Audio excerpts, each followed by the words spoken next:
Bom dia, irmãos. Todos sejam bem-vindos à nossa Escola Bíblica Dominical. Muito bom ter o irmão e todos os irmãos, família reunida juntos nesse tempo de Escola Bíblica Dominical. E hoje nós vamos para o Salmo de número 21. Para você que tem acompanhado os estudos na Escola Bíblica, vai se lembrar que o nosso tema na semana passada foi o dia da tribulação, quando olhamos para o Salmo de número 20. Agora, olhando para o Salmo de número 21, vamos falar sobre o dia da celebração.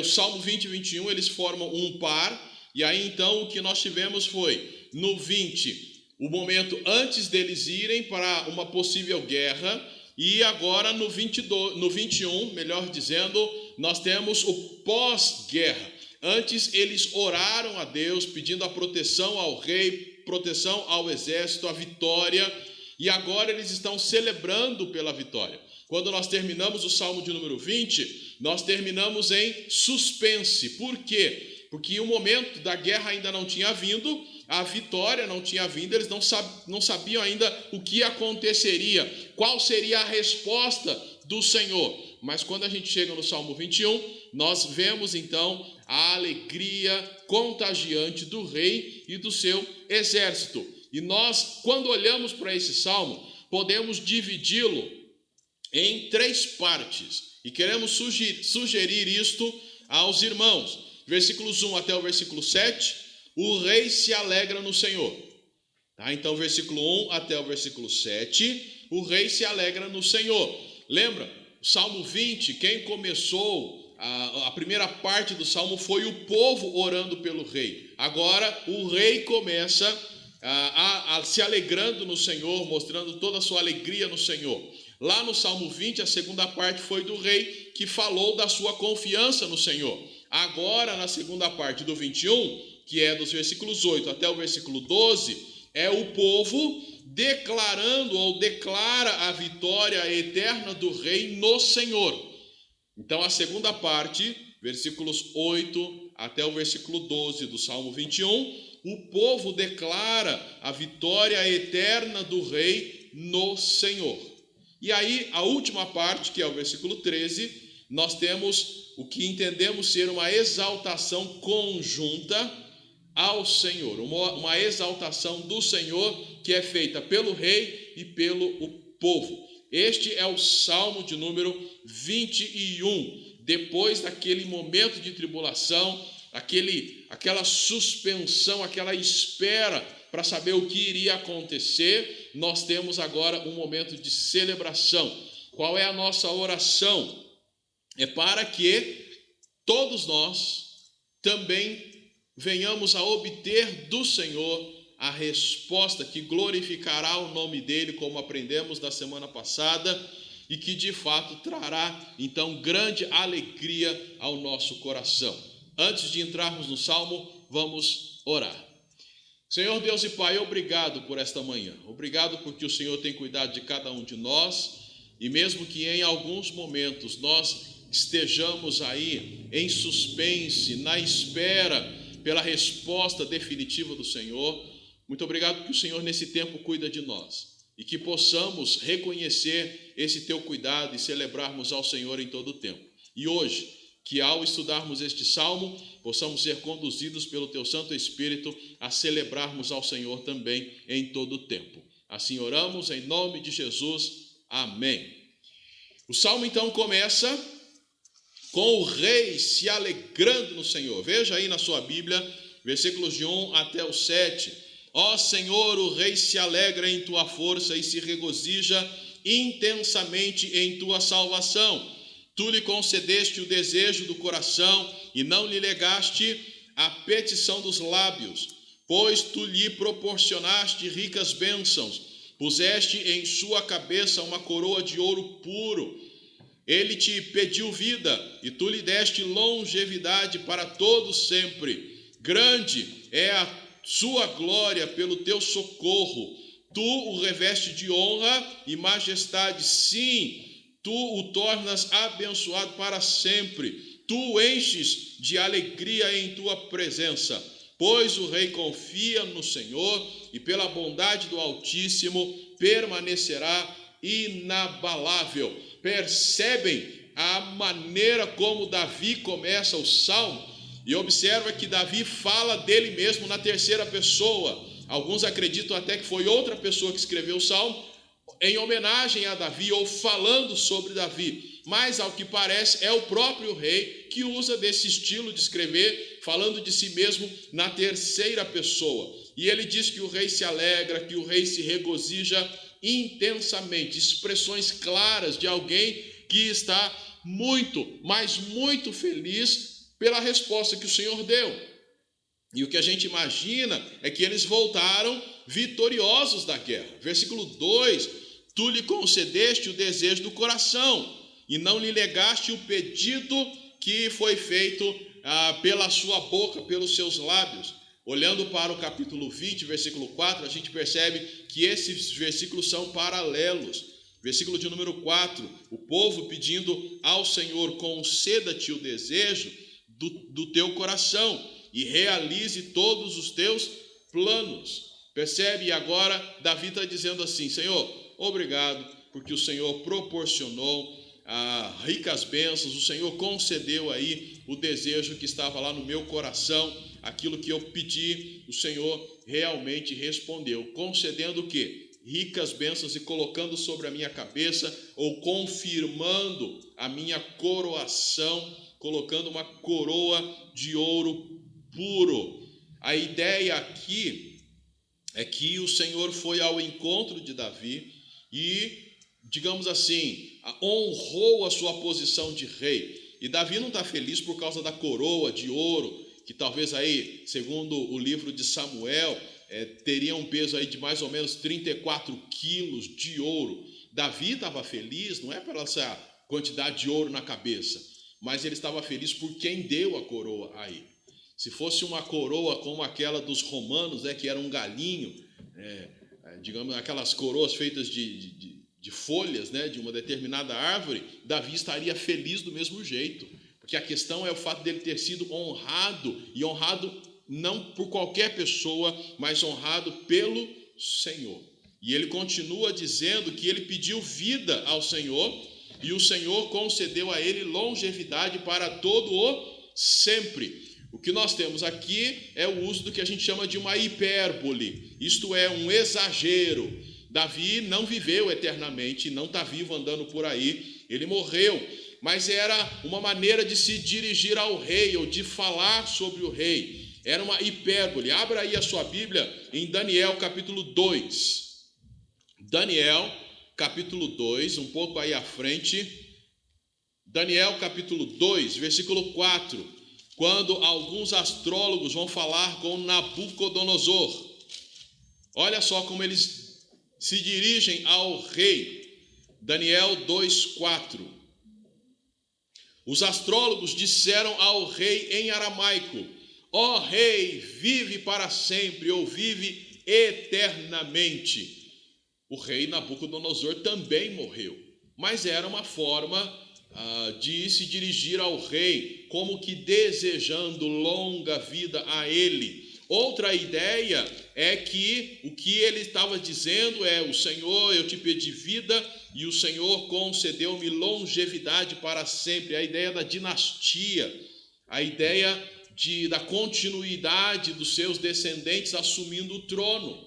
Quando a gente olha o texto de Samuel, 2 Samuel capítulo 7, 16, que você pode abrir para lá também, nós vamos encontrar esta ideia sendo dita a Davi. 2 Samuel capítulo 7, a ideia da descendência dele continuando a reinar. 2 Samuel 7, verso 16, diz: mas a tua casa e o teu reino serão firmados para sempre diante de ti. O teu trono será estabelecido para sempre. A ideia não é que Davi não morreria, mas a ideia é que os descendentes de Davi continuariam reinando. Eles jamais, a descendência dele jamais deixaria o trono. Mediante isso, Davi fala exatamente isso a respeito da glória que ele, como rei e como a sua descendência, experimentaria. Versículo 5: grande é a sua glória por causa do teu socorro.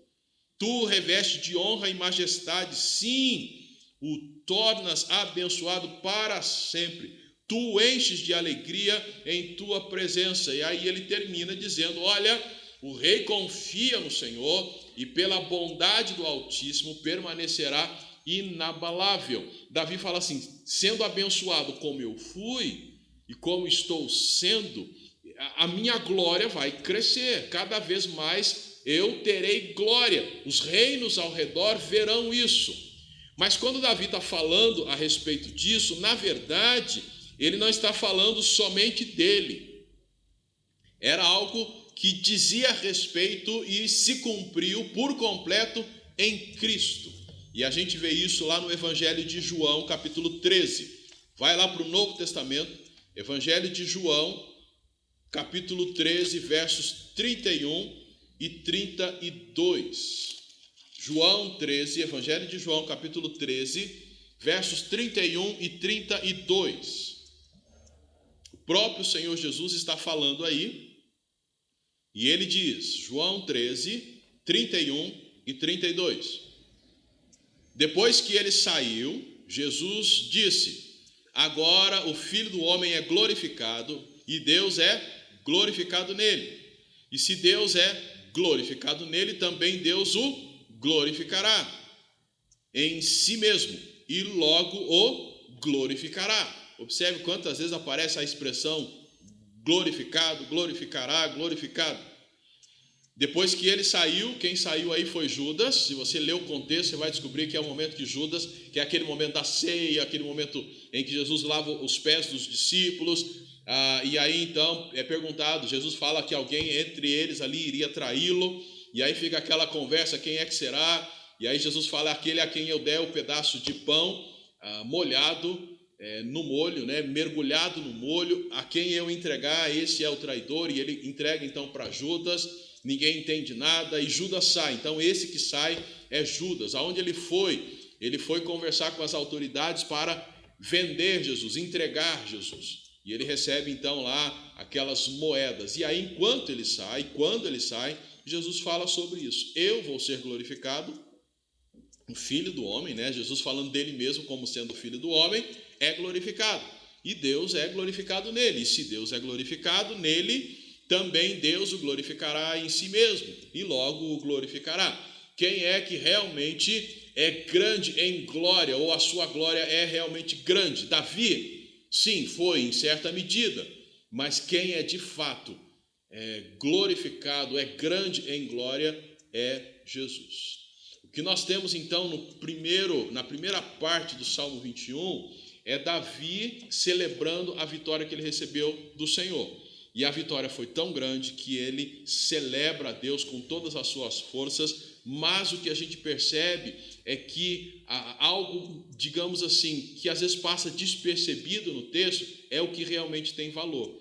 A alegria de Davi foi sim por causa da vitória, foi porque ele teve toda essa honra, toda essa glória, mas há uma frase que parece indicar a fonte real da alegria de Davi, que não parece ser a vitória em si, a glória em si, o ter voltado ileso, enfim, parece que não é esse o ponto.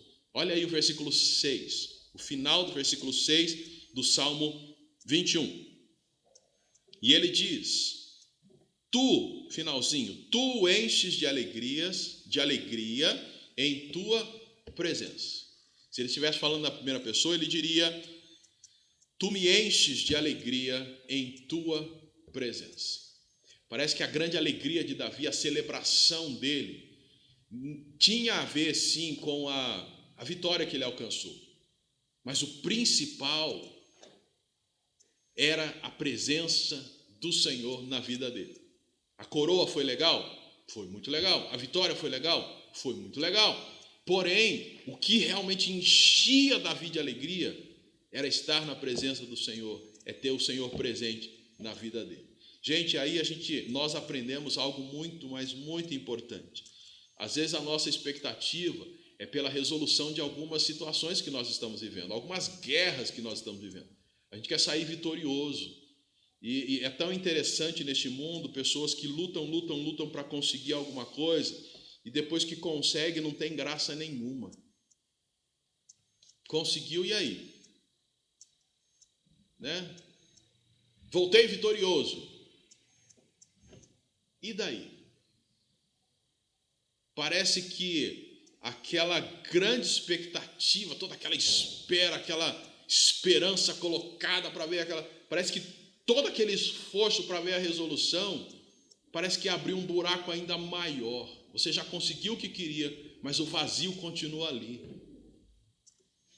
Davi não experimentou isso porque a alegria dele era preenchida, ou a vida dele era preenchida pela presença do Senhor. A alegria dele era a presença do Senhor, não a vitória na guerra. A alegria dele era a presença do Senhor e não receber uma coroa de 34 quilos de ouro puro. Não era isso que o alegrava. O que o alegrava era a presença do Senhor. Fica aí então o desafio para você, fica o desafio para mim. Nós temos que celebrar as vitórias alcançadas? Sim. Mas a maior vitória, aquilo que realmente deve encher o meu e o seu coração de alegria, é a presença do Senhor. E aí, sobre a presença do Senhor, nós temos vários textos que diz para nós que o Senhor sempre está conosco, sempre está ao lado daqueles que o buscam. Ele está sempre presente, mesmo que uma mãe se esqueça do filho que ainda mama, ele jamais se esquecerá de nós, ele jamais nos abandonará. Eis que estou convosco todos os dias até a consumação dos séculos. O Senhor sempre está conosco. Nós é que às vezes não estamos com Ele, ou quase sempre não estamos com Ele, porque estamos correndo atrás daquilo que queremos, daquilo que precisamos. Estamos valorizando mais aquilo que Ele nos deu do que Ele que nos deu aquilo que nós queríamos. Davi não valorizou a coroa, ele valorizou quem deu a coroa. Por isso, então, fica o desafio. Você, às vezes, está sentindo um vazio muito grande, porque você está valorizando o que você ganhou, e não a presença de Deus.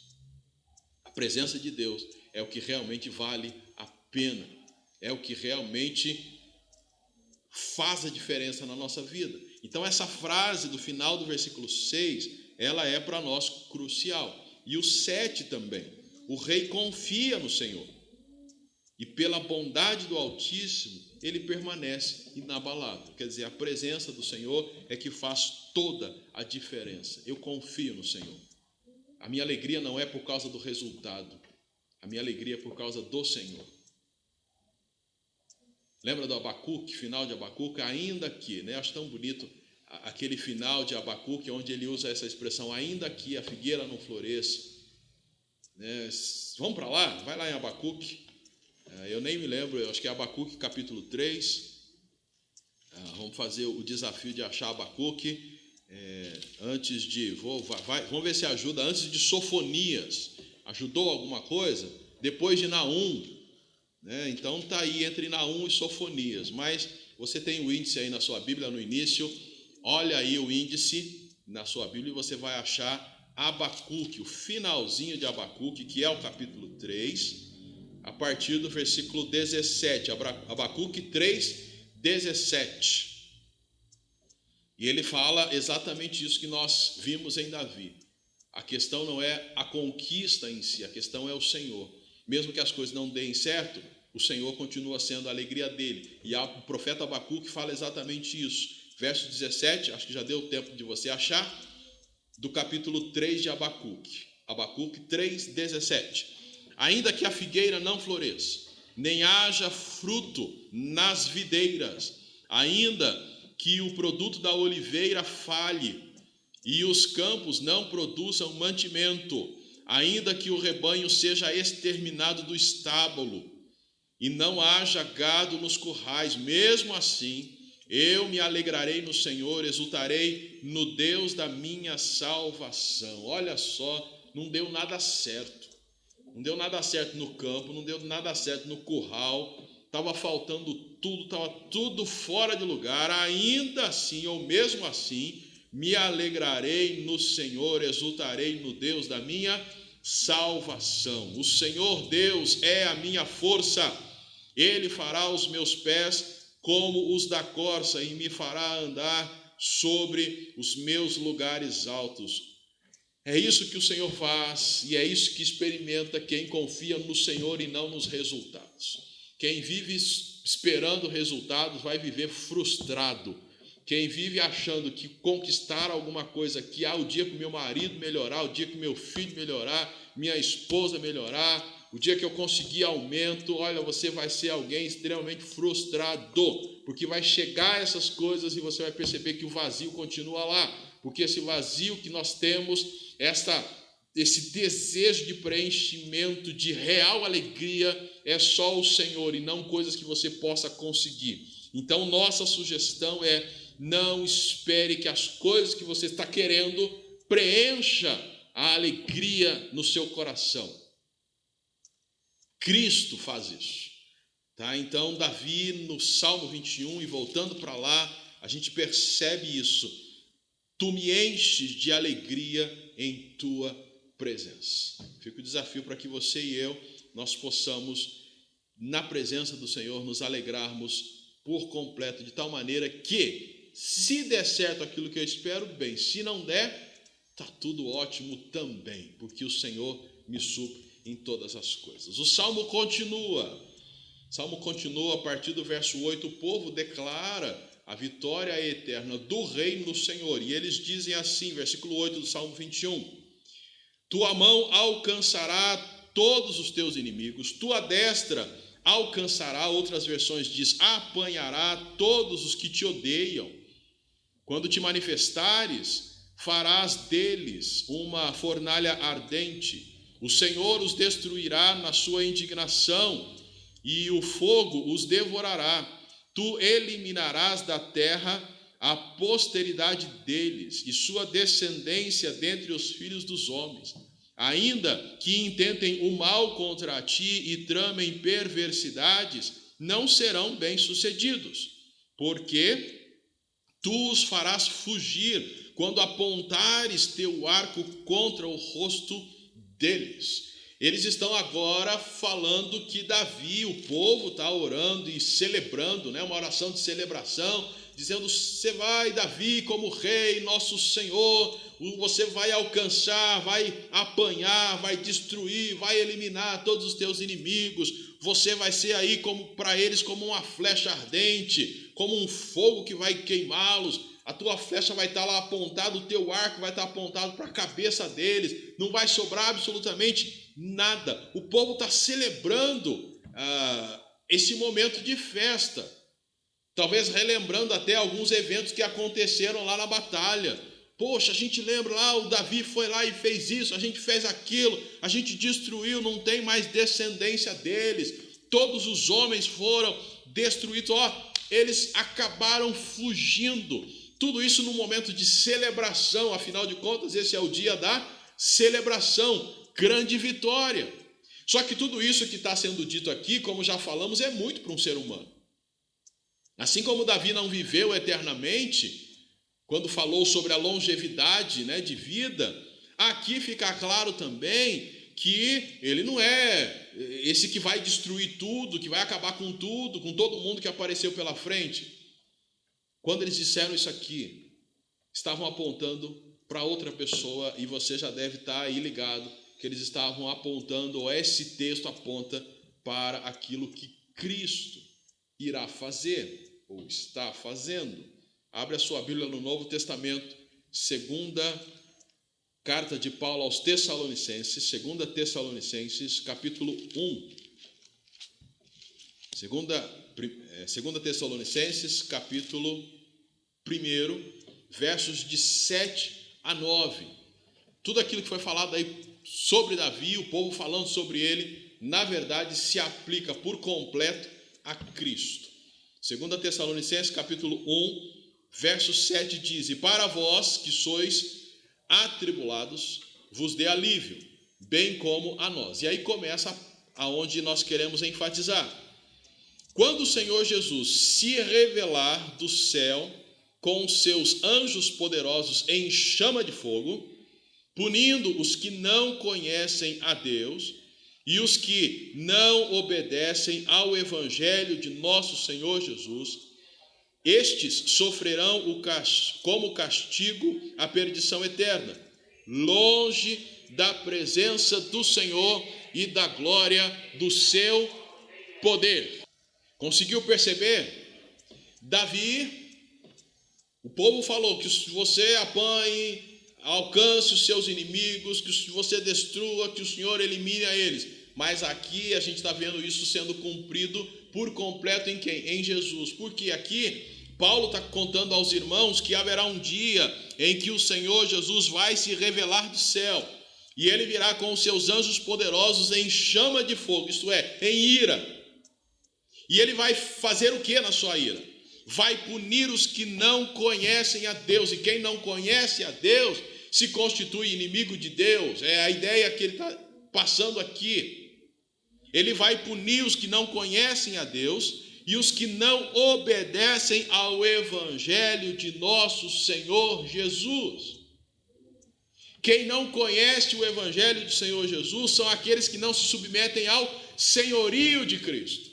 Não o recebem como Senhor e, consequentemente, como Salvador de suas vidas. Estas pessoas, quando o Senhor Jesus se manifestar junto com os seus anjos poderosos e vier com chama de fogo ou em chama de fogo, isto é, em ira, essas pessoas serão punidas. E elas sofrerão como castigo a perdição eterna, longe do Senhor e da glória do seu poder. Quem não conhece a Deus, quem não obedece ao evangelho de nosso Senhor Jesus Cristo, vai sofrer como castigo a punição eterna. Então a perdição, melhor dizendo, a perdição, ela é eterna, não é passageira. É algo para toda a eternidade. E esta perdição eterna, além de ser uma perdição, vai ser vivida longe da presença do Senhor. E longe da glória do seu poder. Haverá o dia em que o Senhor vai alcançar, apanhar, destruir e eliminar aqueles que não conhecem a Deus e por isso são inimigos de Deus. Aqueles que não obedecem ao evangelho do Senhor Jesus. Percebe que você tem que fazer as duas coisas? Você tem que conhecer a Deus. E quantas pessoas dizem, mas eu conheço a Deus. Eu acredito em Deus.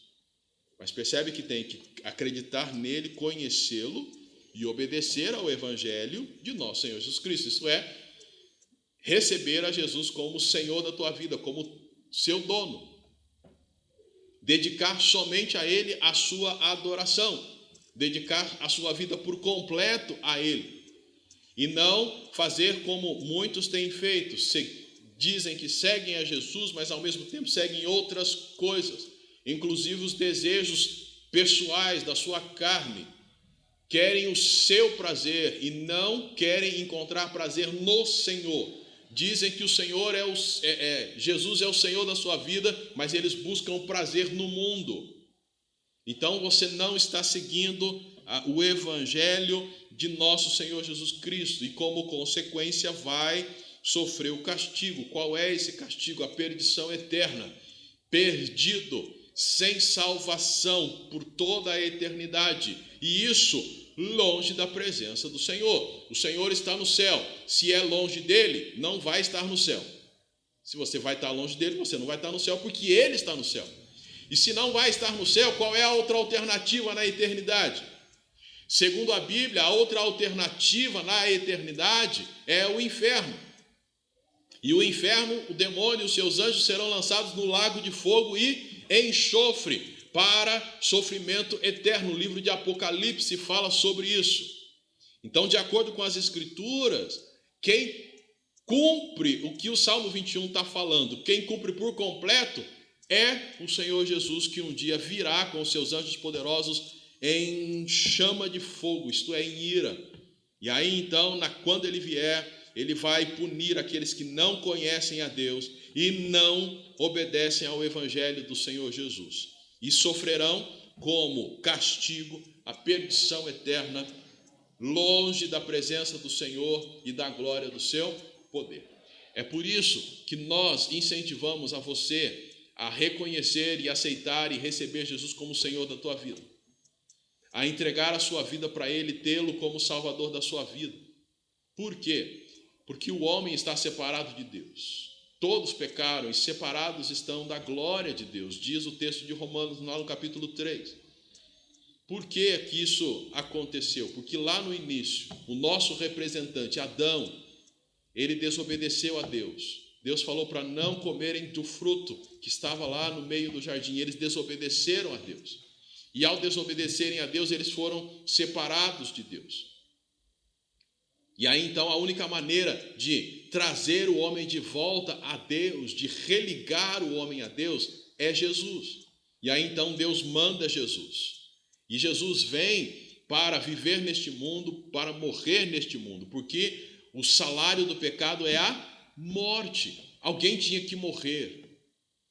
Lá no Jardim do Éden, Deus, para já indicar isso, matou um animal para fazer roupa para Adão e Eva. Primeira morte.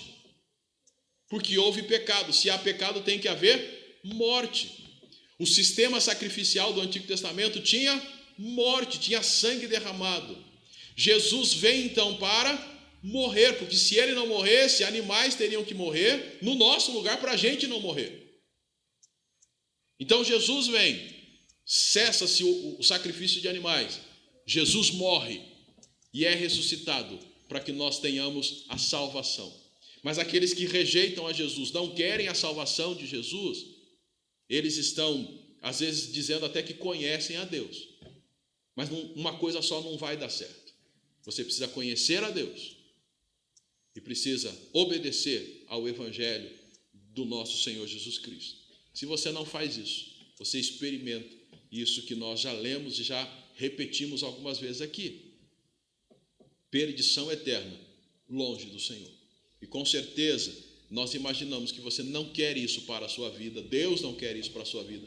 E é por isso que a gente sempre te convida a, mesmo lendo um salmo de celebração, observar esta verdade, porque haverá um dia que o Rei dos Reis virá, e aí sim, ele virá e virá em ira. Deus é amor? Com certeza, ele é amor. Um amor santo, puro, não interesseiro. Mas ele também é um Deus que fica irado. A gente vê isso na Bíblia. Uma ira santa. Uma ira não vingativa, mas uma ira justa. E se o homem pecou, é justo que ele pague pelos seus atos, não é? Se nós pecamos, é justo que nós paguemos. Mas Deus, sendo amoroso, ele mandou o seu Filho para pagar em nosso lugar. E agora só precisamos aceitar a Cristo, obedecer ao Evangelho de Cristo. Só precisamos decidir. Agora, se a gente não quer Jesus, então Deus não é injusto.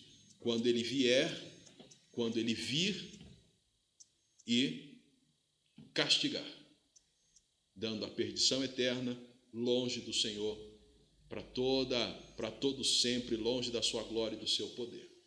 Nós convidamos a você a reconhecer Jesus, a entregar a sua vida e passar a seguir o que as Escrituras dizem, passar a conversar diariamente com o Senhor, pedindo perdão dos seus pecados, pedindo a orientação dele, sendo grato a cada dia, conversando com ele como se conversa com um amigo, e amigo ele realmente é nosso, falando com ele diariamente, dedicando tempo de qualidade para ler as Escrituras, para conhecer cada vez mais e obedecer cada vez mais.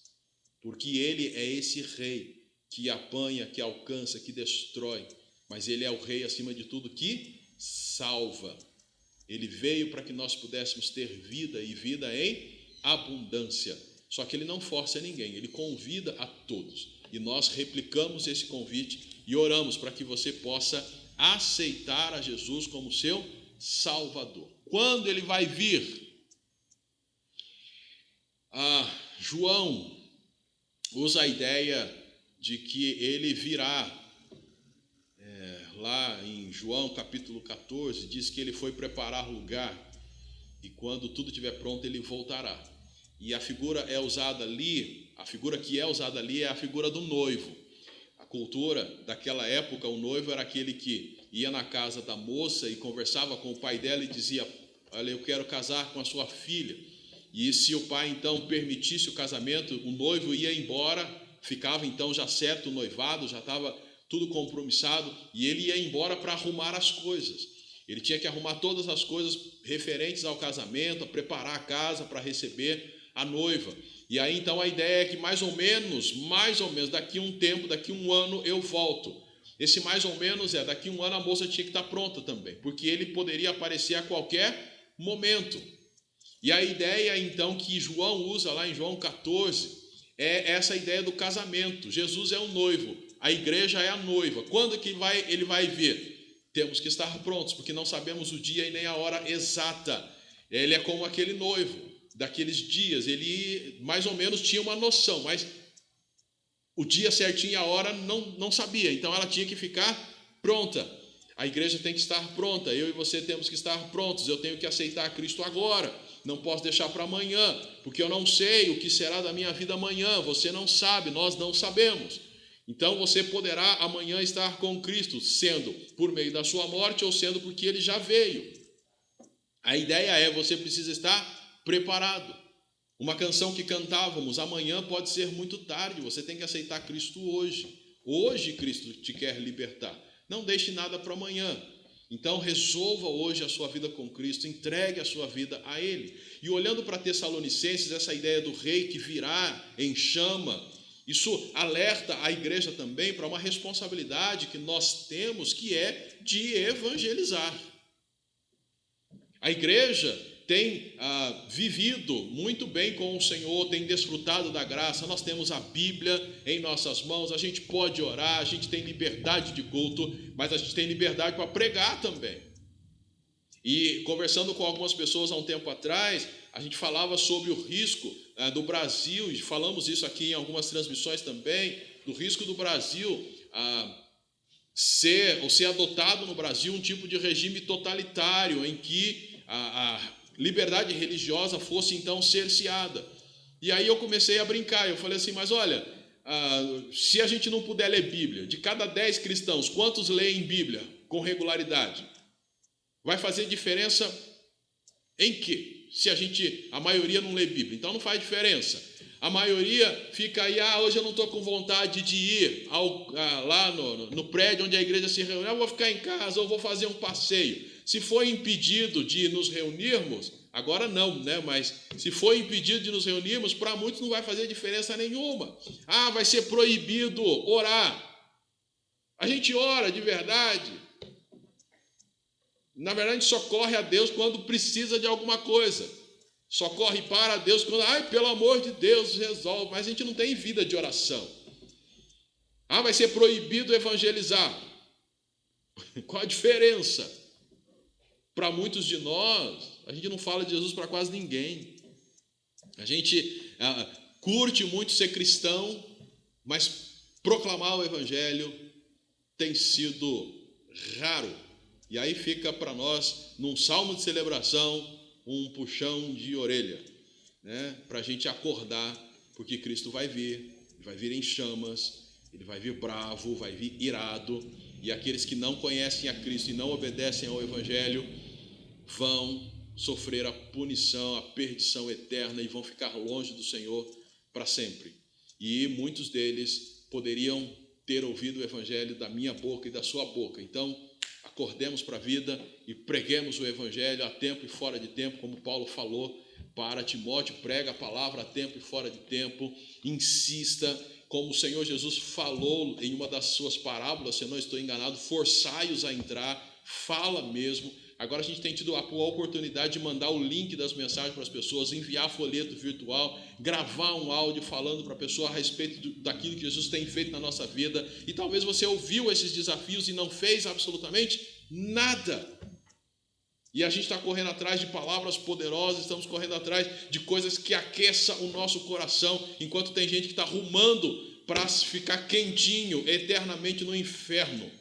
E a gente precisa acordar, porque o Senhor vai vir. Ele é esse rei de que o povo está dizendo aqui, que vai alcançar o inimigo, que vai destruir o inimigo, que vai aniquilar com o inimigo no sentido de puni-lo para toda a eternidade. Então eu posso fazer alguma coisa. Ezequiel fala do atalaia, que se vê o inimigo chegando, avisa. E se não avisar, aqueles que morrerem, o sangue deles será cobrado das nossas mãos. Será cobrado da mão do atalaia. E hoje quem são esses atalaias? Quem são essas pessoas que sabem do perigo? Eu sei do perigo. Você sabe do perigo. E o que nós temos que fazer? Falar para as pessoas. Falar para elas, olha, mudem de vida. E temos que ser claros. Pregar o evangelho para que o evangelho transforme a vida dessas pessoas. Não temos que necessariamente querer que elas mudem. Nós temos que querer que elas aceitem a Cristo, para que Cristo mude a vida delas. Feito esse grande desafio, a gente volta para o Salmo. E o Salmo está celebrando, e eles estão dizendo, Rei, que o Senhor possa fazer isso tudo contra os seus inimigos. E a gente viu que Jesus é quem vai realmente fazer isso. E eles estão tão alegres que em conjunto eles terminam o Salmo. Versículo 13, o último versículo. Senhor, exalta-te na tua força, então cantaremos e louvaremos o teu nome. Eu estou sugerindo que aqui é como se fosse o rei e o povo junto, terminando o salmo em celebração. E o salmista Davi, lá no Salmo 59, versículo 16, ele fala algo parecido. Eu, porém, cantarei a tua força, pela manhã louvarei com alegria teu amor fiel, pois me tens sido fortaleza e refúgio no dia da minha angústia. O salmista também, o Asaf, conclama a gente a adorar o Senhor. Salmo de Asaf, lá, o Salmo 81, versículo 1. Cantai alegremente a Deus, nossa fortaleza, erguei vozes alegres ao Deus de Jacó. O foco final do Salmo é o Senhor. Exalta-te em força, Senhor. O que é legal é que a gente observa o seguinte: a ideia deles aqui no final é que a estrela, o astro, seja o Senhor. De tudo que eles passaram, eles oraram para ir para a guerra, eles foram para a guerra, voltaram vitoriosos, estão celebrando, mas eles terminam o salmo e o grande astro da festa é o Senhor. Lá no livro de João, João fala algo parecido, João 3,30, referindo-se a ele e a Cristo. E aí ele diz assim: é necessário que ele, Cristo, cresça e que eu diminua. Na hora da vitória, o que o salmista e o povo estão fazendo é: bom, a gente foi para a guerra, a gente orou para sermos vitoriosos na guerra, a gente foi e voltamos vitoriosos, então é o seguinte, agora a glória é de quem? É toda do Senhor. Antes de ir para a guerra, oração pela vitória. Depois da guerra, celebração pela vitória. E no fim, o Senhor é o astro da vitória. Isso nos ensina algo muito importante. Eles reconheceram que a vitória não veio porque eles foram fortes. Não foi porque Davi era um estrategista em guerra. A vitória não veio porque o exército era habilidoso. A vitória não veio porque os carros e os cavalos deram esta vitória a eles. A vitória veio, eles entenderam isso, por causa do Senhor. A história de Gideão e os seus 300 homens ilustra muito bem isso. Eles ganharam não porque eles desceram a montanha e foram lá batalhar. Na verdade, eles ficaram parados na montanha. Eles não ganharam a guerra porque Gideão teve uma brilhante ideia. Eles ganharam a guerra porque do Senhor é a guerra. Ele venceu a batalha. Alguns de nós estamos assim, nos enganando. Ao final de um dia de trabalho, a gente termina e fala assim: poxa, hoje eu consegui dar conta do recado. Quando a gente recebe o salário na mão, eu mereci. Quando o problema se resolve, olha, se eu não tivesse tido aquela ideia, meu irmão, o astro da vitória não é você, não sou eu, não somos nós, é o Senhor. No final do dia você conseguiu, não foi porque você é inteligente, porque você é o máximo, foi por causa do Senhor. Porque se Ele quisesse, Ele teria feito você entortar a boca e babar o dia inteiro e não conseguir fazer absolutamente nada. Se você está conseguindo alguma coisa, é por causa do Senhor, é a graça dele. Pela graça de Deus sou o que sou, disse o apóstolo Paulo. Então o astro das suas vitórias é o Senhor. Simplesmente Ele, mais ninguém. E é por isso que o Salmo termina: Senhor, exalta-te na tua força. Então cantaremos e louvaremos. Seria mais ou menos assim: Senhor, sobe no palco, que nós vamos para a plateia aplaudi-lo, louvá-lo, celebrar, cantarmos ao teu nome, porque o Senhor é o máximo. Isso nos leva, meus irmãos, a refletirmos sobre como é que nós temos celebrado as nossas vitórias. Eu não estou dizendo necessariamente que você é um incapaz ou que eu sou incapaz. O que eu estou dizendo é que o que nós somos, somos por causa do Senhor. O que fazemos, fazemos por causa do Senhor. E quando erramos, erramos por nossa causa. Erramos porque achamos, né, já chegamos assim, donos do negócio, e aí a gente descobre que não era bem assim. Erramos porque ficamos orgulhosos, nos achamos, e aí perdemos a concentração no Senhor. E aí então nós falhamos. Mas quando a nossa concentração está no Senhor, realmente fazemos para que Ele seja glorificado, de fato a vitória vem. E se a vitória vem, quem deve ser glorificado é Ele. Ele é o astro da vitória. O que a gente aprende é que nós devemos celebrar ao Senhor. E celebrar ao Senhor, não só naquelas grandes coisas que a gente está esperando acontecer, mas celebrarmos a Ele pela regularidade de bênçãos que Ele nos dá. Às vezes nós esperamos tanto a resolução de um problema que esquecemos de agradecer todas as bênçãos que tem todo dia. O sol está brilhando, né? Pelo menos nesses dias tem estado brilhando. Se vier chuva, aleluia. Se à noite você olha, tem as nuvens, tem as estrelas do céu, tem a lua no céu. Você conseguiu acordar, você está bem da saúde, está conseguindo andar, mesmo se não consegue andar, mas consegue mexer os braços, não consegue mexer os braços, enfim, Deus tem alguma coisa pela qual você pode agradecer que Ele tem dado regularmente. Possivelmente você abre o seu armário, não tem talvez o que você queria, mas tem o suficiente para sustentar a sua família. Se não tem o suficiente, alguém lá bondosamente vai lá e entrega uma cesta básica. Tudo isso é bênção de Deus.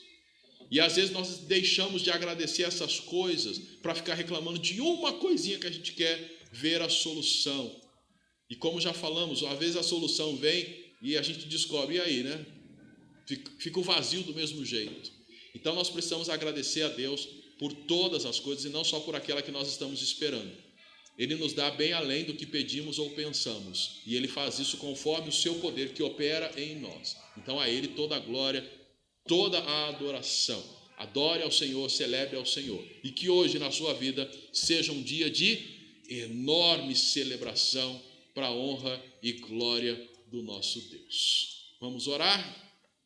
Senhor Deus e Pai, obrigado por esse dia de celebração.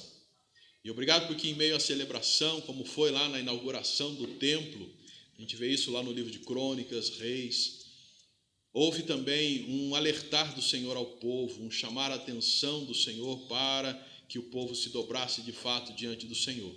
E nesse dia em que nós estamos lendo um salmo, que foi um dia de grande celebração, nós também fomos chamados à nossa responsabilidade como cristãos de pregarmos o Evangelho, a responsabilidade que cada um tem de reconhecer a Jesus como Salvador, Senhor de suas vidas.